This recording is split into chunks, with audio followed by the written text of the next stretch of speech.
Hi friends, എല്ലാവർക്കും നമസ്കാരം. എല്ലാവർക്കും സുഖമെന്ന് വിശ്വസിക്കുന്നു. ഇന്ന് ഞാൻ വന്നിരിക്കുന്ന ഒരു പരിപ്പ് കറിയുടെ റെസിപ്പി ആയിട്ടാണ്. വളരെ സിമ്പിളായിട്ട് വളരെ പെട്ടെന്ന് ചെയ്തെടുക്കാൻ പറ്റുന്ന ഒരു കറിയാണ്. ബാച്ചിലേഴ്സിനൊക്കെ വളരെ ഈസി ആയിട്ട് ചെയ്തെടുക്കാൻ പറ്റുന്നതാണ്. അധികം സ്പൈസി ഒന്നും അല്ല, അതുകൊണ്ട് തന്നെ കുട്ടികൾക്കൊക്കെ വളരെ ഇഷ്ടപ്പെടും. ചപ്പാത്തിയുടെയും ചോറിൻ്റെ ഒപ്പമൊക്കെ നല്ല കോമ്പിനേഷനാണ്. അപ്പോൾ നിങ്ങളിത് ട്രൈ ചെയ്ത് നോക്കുക. ട്രൈ ചെയ്ത് നോക്കിയിട്ട് നിങ്ങളുടെ അഭിപ്രായം കമൻറ്റ് ബോക്സിൽ മറക്കരുത്. നിങ്ങളുടെ ഫ്രണ്ട്സായിട്ടൊക്കെ ഷെയർ ചെയ്യുക. അപ്പോൾ നമുക്ക് ഈ പരിപ്പ് കറി ഉണ്ടാക്കാൻ തുടങ്ങാം.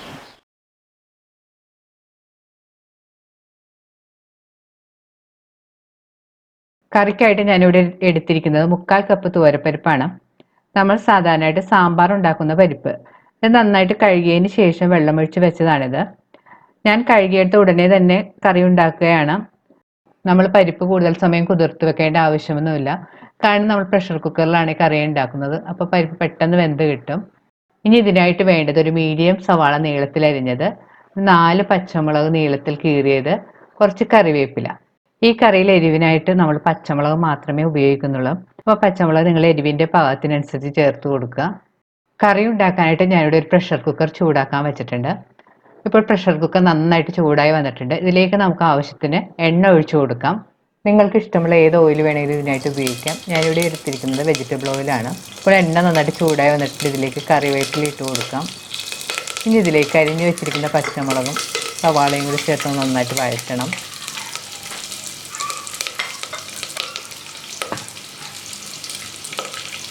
സവാള കളറൊന്നും മാറേണ്ട, ഒന്ന് സോഫ്റ്റായി വന്നാൽ മതി. ഇനി ഇതിലേക്ക് കഴുകി വെച്ചിരിക്കുന്ന പരിപ്പ് വെള്ളമെല്ലാം കളഞ്ഞതിന് ശേഷം ഇട്ട് കൊടുക്കണം. പരിപ്പ് ചേർത്തതിന് ശേഷം സ്റ്റവ് മീഡിയം ഫ്ലെയിമിൽ വെച്ച് 2-3 മിനിറ്റ് കൂടി ഒന്ന് വഴറ്റി കൊടുക്കണം. ഇതിലേക്ക് 1/2 ടീസ്പൂൺ മഞ്ഞൾപ്പൊടിയും കൂടി ചേർത്ത് കൊടുക്കാം. മഞ്ഞൾപ്പൊടി ചേർത്തതിന് ശേഷം വീണ്ടും നന്നായിട്ട് വഴറ്റി കൊടുക്കണം.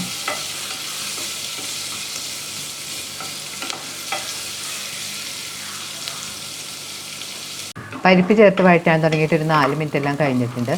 ഇനി ഇതിലേക്ക് നമുക്ക് പാകത്തിനുള്ള വെള്ളം ചേർത്ത് കൊടുക്കാം. ഞാൻ അതിലേക്ക് ഒരു 2.5 കപ്പ് വെള്ളം ചേർത്തിട്ടുണ്ട്.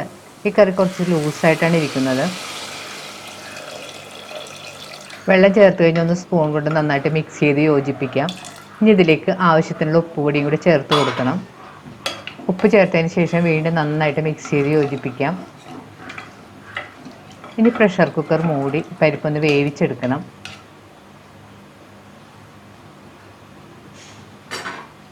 കുക്കർ മൂടിയതിന് ശേഷം ഒരു 3-4 വിസിൽ വരുമ്പോഴത്തേക്ക് നമുക്ക് സ്റ്റവ് ഓഫ് ചെയ്തിടാം. പരിപ്പ് കൂടുതൽ വെന്തുടഞ്ഞു പോകരുത്.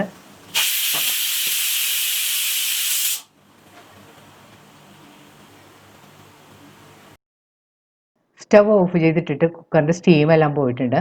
ഇനി നമുക്ക് തുറന്ന് നോക്കാം.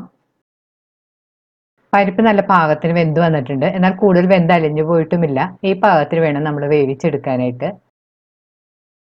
കറി കൺസിസ്റ്റൻസിയിൽ വേണം ഇരിക്കാനായിട്ട്. കുറച്ച് സമയം ഇരിക്കുമ്പോഴത്തേക്ക് കറി കുറച്ചുകൂടെ തിക്കായിട്ട് വരും.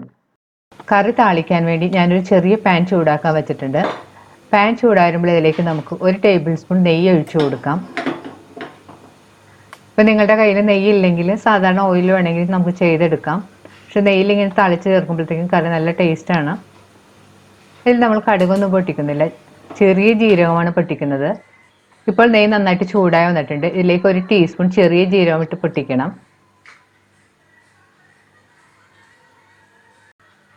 ഇപ്പോൾ ജീരകം നന്നായിട്ട് പൊട്ടി വന്നിട്ടുണ്ട്. ഇതിലേക്ക് 2 ഉണക്കമുളക് 2ആയിട്ട് മുറിച്ചതും കൂടി ഇട്ട് കൊടുക്കാം. അതിനുശേഷം നമ്മളൊന്ന് പെട്ടെന്ന് സ്റ്റവ് ഓഫ് ചെയ്യാം, അല്ലെങ്കിൽ മുളക് പെട്ടെന്ന് കരിഞ്ഞു പോകും. ഇനി താളിച്ചെടുത്തത് നമുക്ക് കറിയുടെ മുകളിലേക്ക് ഒഴിച്ചു കൊടുക്കാം. അതിനുശേഷം ഒന്ന് സ്പൂൺ കൊണ്ട് മിക്സ് ചെയ്ത് കൊടുക്കണം. നല്ലൊരു കൊതിയൂർന്ന മണം വരുന്നുണ്ട് നെയ്യുടെയും ജീരകത്തിൻ്റെയും മുളകിൻ്റെയൊക്കെ. ഇനി ഇതിലേക്ക് അരിഞ്ഞു വെച്ചിരിക്കുന്ന കുറച്ച് മല്ലിയിലയും കൂടെ ചേർത്ത് വീണ്ടും ഒന്ന് നന്നായിട്ട് മിക്സ് ചെയ്ത് യോജിപ്പിക്കണം. ഇപ്പോൾ നമ്മുടെ രുചികരമായ ദാൽ തഡ്ക റെഡിയായി കഴിഞ്ഞ് വളരെ ഈസി ആയിട്ട് നമുക്ക് ഉണ്ടാക്കാൻ പറ്റുന്ന ഒരു കറിയാണിത്. ഈ റെഡിയായ കറി നമുക്കൊരു സർവിങ് ബൗളിലേക്ക് മാറ്റാം. ഈ കറി നമുക്ക് ചൂടോടെ chapati, pathiri, parotta, bread, ghee rice, jeera rice ഇവയുടെ കൂടെയൊക്കെ നല്ല കോമ്പിനേഷനാണ്. ഞാനിവിടെ എടുത്തു വെച്ചിരിക്കുന്നത് ചപ്പാത്തി ഓണിയൻ ടൊമാറ്റോ സാലഡുമായിട്ടാണ്. നല്ല കോമ്പിനേഷനാണ്. നിങ്ങളിത് ട്രൈ ചെയ്ത് നോക്കുക. ട്രൈ ചെയ്ത് നോക്കിയിട്ട് നിങ്ങളുടെ അഭിപ്രായം കമൻറ്റ് ബോക്സിൽ ഇടാൻ മറക്കരുത്. നിങ്ങളുടെ ഫ്രണ്ട്സായിട്ടൊക്കെ ഷെയർ ചെയ്യുക. വീണ്ടും ഇതുപോലുള്ള നല്ല അടിപൊളി റെസിപ്പി ആയിട്ട് നമുക്ക് കാണാം. താങ്ക്